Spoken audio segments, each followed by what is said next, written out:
People love saying how they're always attracting the wrong partners, or that they are unlucky in love, or that the timing is wrong, or the classic line, why does this always happen to me?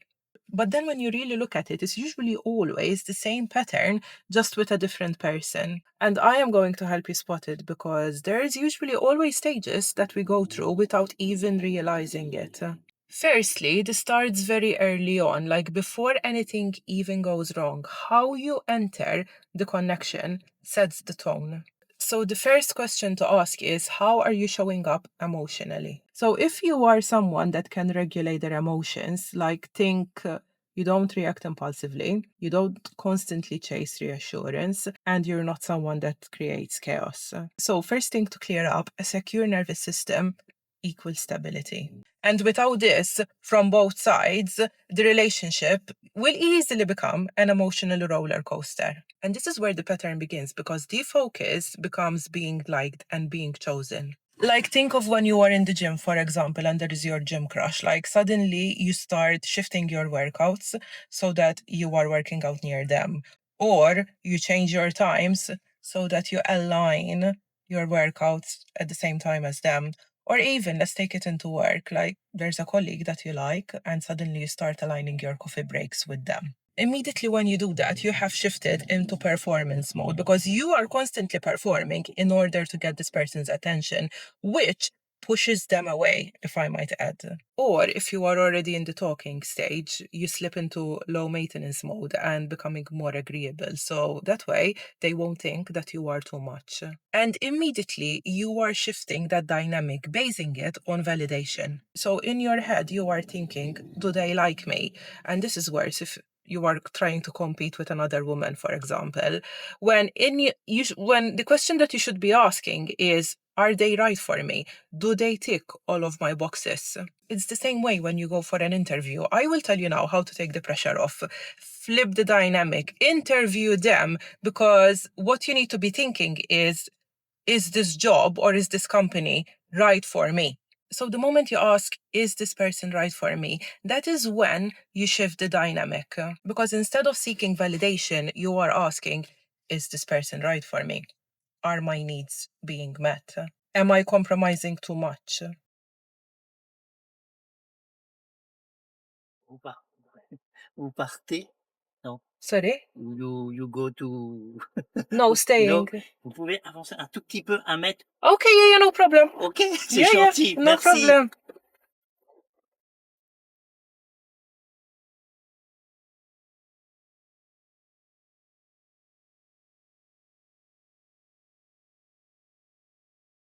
And that changes the dynamic instantly, because you are no longer trying to be liked. And the moment you decide that, people feel it immediately, because your energy precedes you. And people immediately feel when you're no longer trying to prove yourself, and you have self-respect, you have boundaries, and you have standards, and you actually stick to them. That is when your energy shifts from pick me energy to I am deciding whether you are worth choosing. And men, real men who are grounded, will actually respect that. And really and truly, you can't expect someone to respect your standards and your boundaries if you are the first one bending them. The easiest way to get to the stage, apart from detaching, which is another talk within itself, is to express your opinions, communicate your needs, and for the love of God, stop pretending that you are low maintenance. I have to, of course, add that this is very uncomfortable if you are not used to doing it, because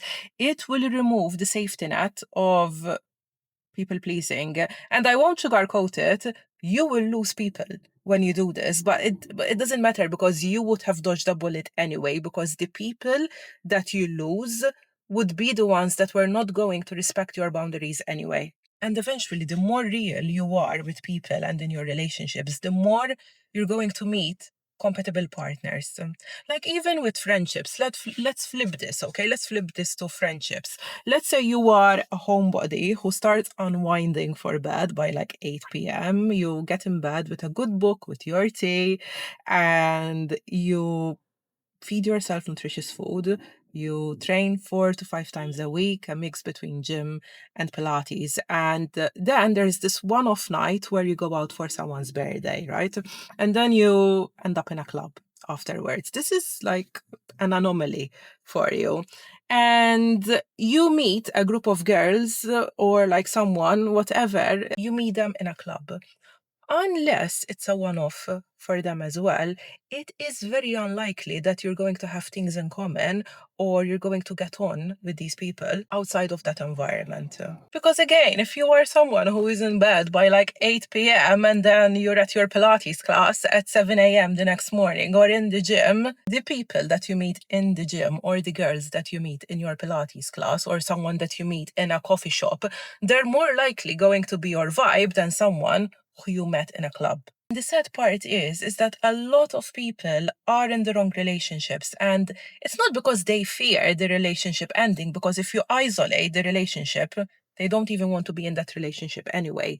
It's the fear of being rejected, of being abandoned. Like they fear so much being alone that they would rather stay in a relationship that they hate. If you associate authenticity and being real with you ending up alone, you will forever choose situations that do not serve you out of fear of ending up by yourself. I actually had to pause because the camera heated up, but we are back now, so hopefully the lighting is still good. So, as I was saying, if you are someone that has abandonment wounds, you will relate to this.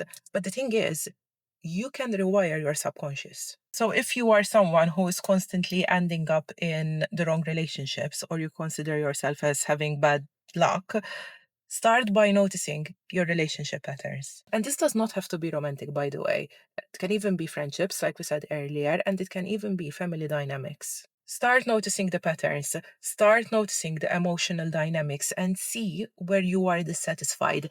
See where your needs are not being met and pull back.